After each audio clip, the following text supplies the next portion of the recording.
Canadian border. I have no green card or citizen, but I've been married to my American citizen spouse for, for 20 years, and she only became a citizen 2 years ago. Do I apply? Yes, you do. But in the meantime, I was stopped at the border. I had deportation. I never knew I had it. I'm still here. Can I apply? That's when the federal regulation would tell us, do you qualify or not? So we're immigration lawyers. We are really excited about this new law. Thank you, Mrs. Wong. Again, this is Margaret W. Wong and Associates, immigration attorneys. And if you wish to arrange a consultation with an immigration attorney, please call 216-279-3984. That's 216-279-3984. And Ms. Wong, we do have some questions from Facebook. And this is a question that came in on Tuesday. I have been in deportation proceedings since 2007.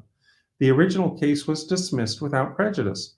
Any chance I can revive the case and win? It depends. What country are you from? Do you have children born in America? Do you have parents that are green card or citizen? Any aunties and uncles? Do you have 245I? So I presume you had a work permit for a few years. You had an NTA issued in 07, and now it's dismissed. So it depends. So you can do a refile. The question is, I had a case dismissed. I've been in America way before 2007. If I refile this case, can I win the case? So it depends on the factors. If you knew you could win, why did you agree to dismiss it? Thank you so much for that answer, Ms. Wong. Again, this is Margaret W. Wong and Associates, the immigration attorneys. We have offices in Atlanta, where we are today. We also have offices in Chicago, Cleveland, Columbus, Nashville, New York City, and Raleigh, North Carolina. And so, Ms. Wong, we're going to move to another question here. This question came in on Monday. I came in USA last year with H-2B visa, which expired on November 31st of last year. I'm still in the USA and I want to get a green card. Is that possible without marriage? Yes, it is possible, but there are two ways to get permanent residency. One way is through, like you said, marriage is family. It could be from parents, grandparents, marriage, children over 21, children under 21. And because you're legal entry, you could have maybe, but if you are not married and have no children born here, then another way to do it is through employment base. Employment base means that your boss or your new boss would file a perm for you for EB3 because there's such a shortage of agricultural workers now. It's not difficult to do a perm. There's 3 steps to a perm. One, you do prevailing wage because in America, the law has been just because I'm Chinese, I'm Mexican, I'm Central America, they cannot underpay me. They have to pay me prevailing wage. It takes 7 months for the U.S. Department of Labor to get prevailing wage. It takes 89 days to 180 days to do advertising. There's a rules on advertising, and then it takes another 7 months after you file to get the approval, to get the EB3 and the I-140. But because your visa expired in November, now it's already July, you're more than 8 months out of status. Employment-based permanent resident, you are only allowed a grace of 180 days.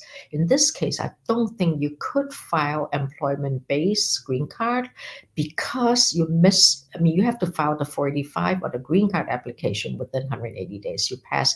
Now, another way to do it, and I've been trying to help my other clients, is because your family never came. If you have a spouse and she never came to America, maybe have an employer sponsor her. EB3 now is backed up because there's no other way to get green card except EB3, EB2. So it will take about 3.5 years for her to come to America because she can bring the kids after 3.5 years because she was never out of status. She'll do the DS-260, she'll do the perm from Mexico or from Central America or from Brazil, wherever she's from. Now you have a green card spouse. Now she can re-sponsor you. because she's the one who is legal now to get a green card. The law only requires the alien the non-citizen person to work for the sponsoring employer only need for 6 months. So as long as she has 1099 or W-2 from the sponsoring employer for more than 6 months, she will become citizen one day. But once she come with a green card after 3.5 years, she can sponsor you as a green card spouse. Thank you so much for that answer, Ms. Wong. Again, this is Margaret W. Wong. She's been in immigration law since 1977, and she is in Atlanta today at her office in Norcross. And she also has her headquarters in Cleveland, Ohio. She has offices in Chicago, Columbus, Nashville, New York City, and Raleigh. Please call 216-279-3984 if you wish to arrange a consultation with the attorney. We have a question here from Abraham Ba, and Abraham is asking, I wanted to ask you, are you taking political asylum? I'm from Guinea. Do you think you could possibly defend? Asylum means there's past fear, and it's only on 5 grounds: race, nationality, political opinion, religion, and member of a special group. It's very specific. You had to have past fear, and if you don't have past fear, because past fear inure to future fear, you have to have future fear. Asylum should really be filed within a year, but if you, for example, came legally, that's extraordinary, exceptional circumstances that you can file after 1 year. There's exceptions to the 1 year rule. So the fact that you're from Guinea, if I remember, Guinea have like 2 or 3 Guineas, so it depends on your fear. So it's weird. Asylum law also really have, even though the law itself never changed in the past 40-50 years, the interpretation of asylum law have changed. Like in the olden days, extreme poverty, because some countries are so poor, you can get asylum. Nowadays it's only lack of job opportunities, so the definition has changed. Indigenous is a good claim. If the gang members push you to change religion, is a good claim, or you change from one religion to another religion, either you are forced or you start because it's just a fun case. But it depends on your story. The story controls an asylum case. I always tell people it's not so much how good your lawyer is to fit your story into the laws of asylum in America. And in my days, when we first come to America, I came in 1969, asylum law is not, in fact, most lawyers don't even do asylum until the past 10, 15 years, because in those days, you can always get perm. Like the first question, you came on H2, you're out of status for 11. So now, aside from asylum, there's no way you can do it, because 245I left.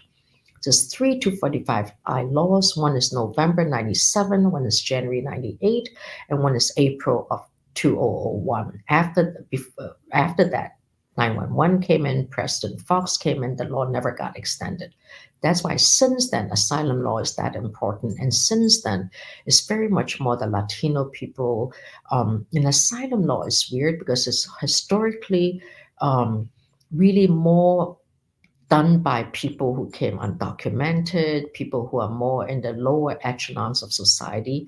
But I noticed in my years of practice, I've been doing this for approaching 50 years, because when I was in law school, I was already helping people. So asylum law had been changed to a more glamorous, because there was a time nobody does asylum. It's more for the poor, it's more for the notarios. Now asylum law I really think it's a great practice, because it really gives you a chance to really fight cases. Expect not so much from Latino countries, because there's always a bias against Latinos winning asylums, but from other European, even though some countries are in the EU now, like Romania, the Balkans, Hungary, that's still because of the gypsies, the Jewish people that has been discriminated. There is ways to do asylum. Sorry, I keep going on. No worries, Ms. Wong. You have a very deep experience in asylum, and certainly asylum requires a very deep experience, just like your own. So anyway, thank you so much. This is, again, immigration attorney Margaret W. Wong, with experience since 1977, nearly 50 years. And so Margaret W. Wong is in Atlanta today. She's seeing clients today, many different clients from around the world, and it's fascinating to meet them all. So if you wish to arrange a consultation with the immigration attorney, you can call 216-279-3984. That's 216-279-3984. And Ms. Wong, we have another question here. Let's see, I pulled it up here somewhere. And it's right here. I apologize.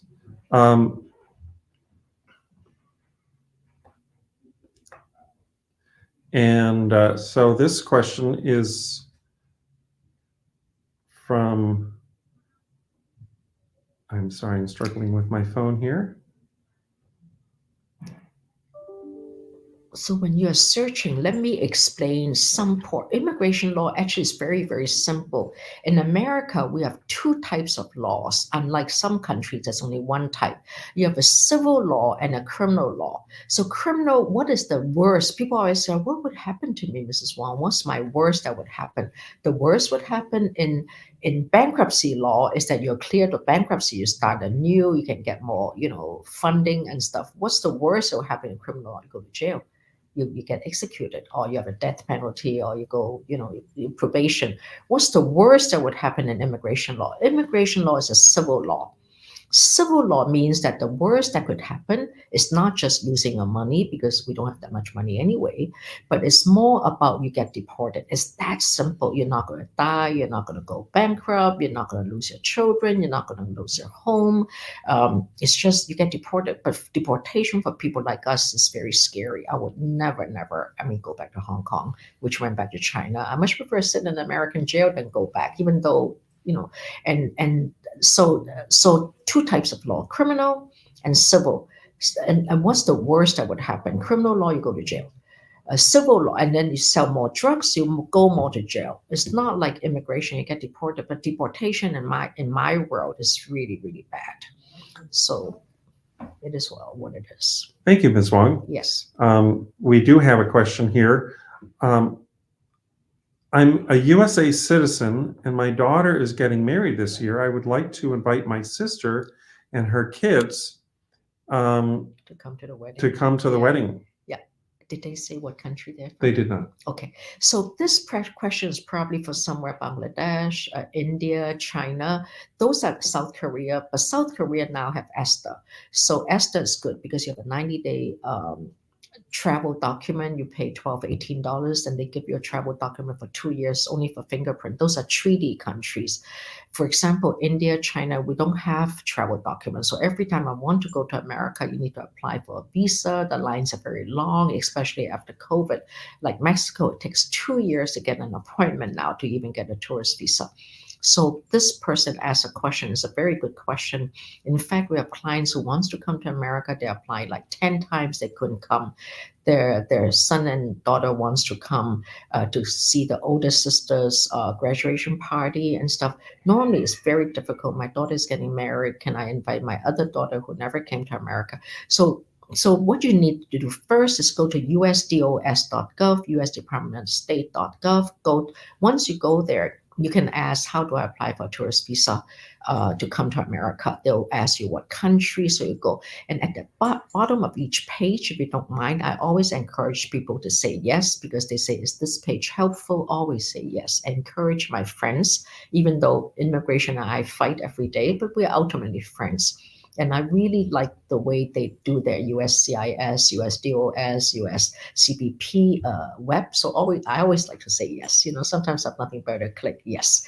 Is this page helpful? So encourage the people, because they really spend a lot of time in the past 5 or 6 years to make those webs perfect. You go to a USDOS web, you go to what country, you go to India, which American embassy, you can go to Mumbai, anywhere, like each embassy, like in China, we have Beijing, we have Shanghai, we have Guangzhou, you have Shenzhen, we have 4 or 5 American embassies that give tourist visas. Then you fill out the DS-160 form, you pay and then they'll tell you where to pay. In the olden days, they'll take a credit card, or in the olden days, you need to pay by the door and they take credit card. Now there's a place that you have to pay certified money order or the bank. Each country is different. Then they'll give you an interview notice. Some of these interviews, as I said earlier, in the olden days, like 2 or 3 weeks before COVID. Now it's like 2 or 3 years. And sometimes you can hire people to push you higher on the list, but doesn't guarantee you'll get it. So now you apply for tourist visa to come. So in the form they ask, do you intend to stay? You say no. Do you have any immediate relatives in America? You probably would have to say yes because my sister is there and she's getting married. So when you go to the interview, always bring a bank statement to show you have the money. You need money to show that you have money to come back. You won't stay there to be illegal. The higher your earnings, the more likelihood you'll come back home. You're not going to stay in America, become illegal alien. So the more you can prove that there is a real wedding, get the hall, because a lot of times you just say there's a wedding, there's none. We just lie about it. So these are things that you have to prove. Thank you, Ms. Wong. This is Margaret W. Wong, excuse me, the immigration attorney with offices in New York. We also have offices in Atlanta, Chicago, Cleveland, Columbus, Raleigh, North Carolina, and Nashville, Tennessee. Here is a very interesting question, Ms. Wong, and this will be our last question because we need to get you back to your clients. I am from India. It is not clear whether this person is in the US or not, but he's a Christian and he married his high school sweetheart who is Muslim. And he says, we escaped from our home, including my parents. After a few months, we came home, but they are threatening to kill us. We have a baby girl. Again, it's not clear whether they're still in India or whether they came to the US. They probably are here now, and I don't know if they came documented or undocumented. The question is, can I do asylum? This is not a bad case if you file within the year, but if you file outside of the year, explain the trauma, and also depends on also how you got married, because I presume both sides of the parents didn't approve. Was there any honor hurting? Did you report to police? Probably no report to police, but American judges, they always ask, why did you report to police? Where is the closest police station? So these are all things. The Muslim culture is a very interesting culture because it's not like I'm a Catholic. So Christianity, Catholicism, we allow you to experience different faith as long as you keep coming to church, so my understanding of the Muslim religion is they don't allow you to question. So that's an interesting case. I think you have a good case. You already have a child. Did the family forgive you? And also depends, because my understanding, and we do a lot of Indian cases, is the weddings in India, if the family didn't approve, there's only 2 of you. How many people came? If you have 1,000 people wedding, how could you afford it because your parents didn't approve? So these are things that we have to further talk to you about to make sure it's, because you can't just say, well, I'm Muslim.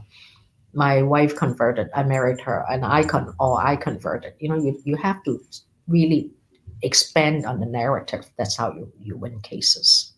Thank you, Ms. Wong. Again, this is Margaret W. Wong, the immigration attorney with experience since 1977. She has locations in Atlanta, where she is today seeing clients. She also has her headquarters in Cleveland, Ohio, with other offices in Chicago, Columbus, Nashville, New York City, and Raleigh, North Carolina. We do these Q&A Facebook Live and YouTube Live videos twice a week. On Wednesday mornings, we do it in bilingual in Spanish, and then on Thursdays, we do it all in English.